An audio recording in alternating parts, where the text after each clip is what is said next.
Prenez une quinzaine d'artistes, si possible de l'association Le Temps d'une Expo. Lâchez-les en liberté dans un lieu qui les inspire, Saint-Quentin par exemple.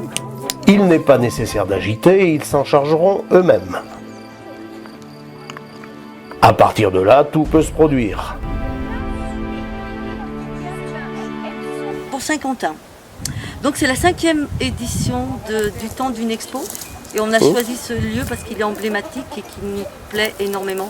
Et qu'on avait envie d'aider l'association de Saint-Quentin qui œuvre à la sauvegarde de ce site, de ce patrimoine. Et pour nous, c'est important d'aider une autre association. Voilà, on s'est dit, on va trouver un projet commun, une idée commune. Donc on a déliré, on était tous autour d'une table, ça a été un peu du travail sur table. Je participe à cette exposition comme ici aujourd'hui à Saint-Quentin pour le temps d'une expo. C'est un site que je connaissais déjà et que j'aimais beaucoup. Et de venir forger à Saint-Quentin pour nous, c'était vraiment un défi. C'est particulier parce que le site est particulier, la vue est particulière. Les gens aussi, l'association de Saint-Quentin sont vraiment très accueillants et très sympathiques et c'est vraiment à chaque fois un plaisir de venir travailler ici sur le site. Quelles idées, se demande-t-on, vont bien pouvoir germer et prendre vie dans un tel bouillon culturel? Comment des créatifs aussi divers que des photographes, des peintres, des céramistes, des forgerons, comédiens, conteuses, autres sculpteurs ou tailleurs de pierre vont-ils pouvoir se fondre dans un projet commun?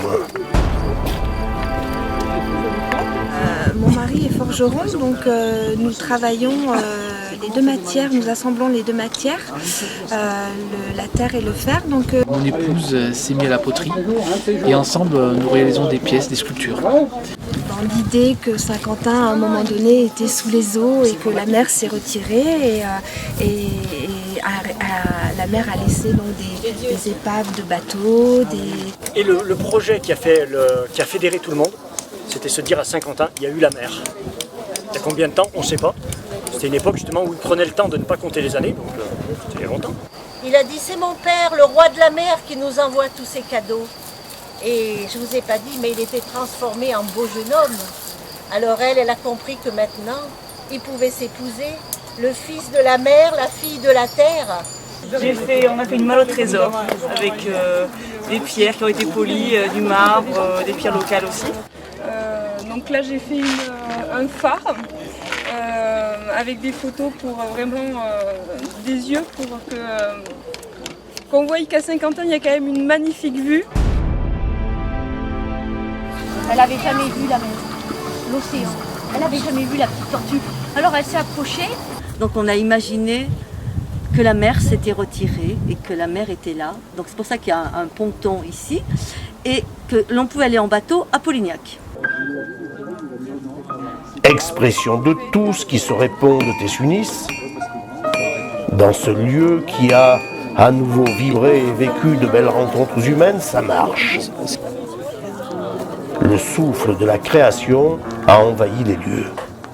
Les antennes telluriques captent et transmettent tout ce que la force, l'argent et même les mots ne peuvent communiquer. Ça m'a beaucoup inspiré et à partir de là, j'ai vraiment fait un travail sur ce que je ressentais par rapport au lieu. Donc j'ai fabriqué des antennes cosmotelluriques qui captent les énergies du sol et qui va les propulser dans le ciel. Je dis voilà, il y a un rapport aux oiseaux.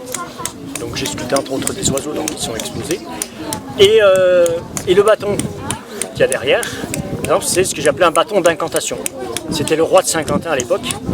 Il y avait une incantation, il y avait tout un chant associé à une danse où il appelait les esprits, les poissons pour que la pêche soit fructueuse.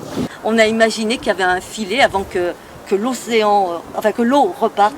Il y avait un filet qui avait été projeté. Et donc il y a des coquillages qui sont un petit peu bizarroïdes, qui ne sont pas vraiment des coquillages que l'on peut trouver dans l'océan, tout ça. On les trouve qu'en Haute-Loire. Et ils étaient cachés. Et donc on les a un petit peu installés pour que les personnes qui viennent à Saint-Quentin les voient. Voilà. Comme on est sur le thème de la mer, je fais un hublot avec un petit personnage qui me regarde par le hublot. Voilà, j'ai commencé ce matin. Je suis donc murailler et les murs en pierre sèche ouvrent la porte à la créativité, je pense.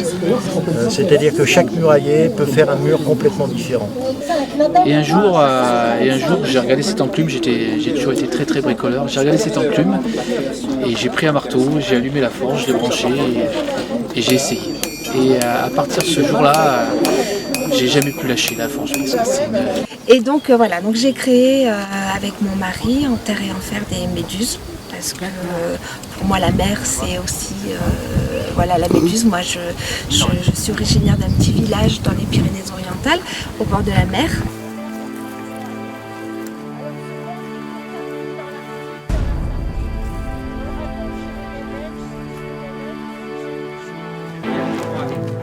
Juste quelques petites phrases exprimées. Ils sont pas là. Salut. Je vais faire des tartes au sucre.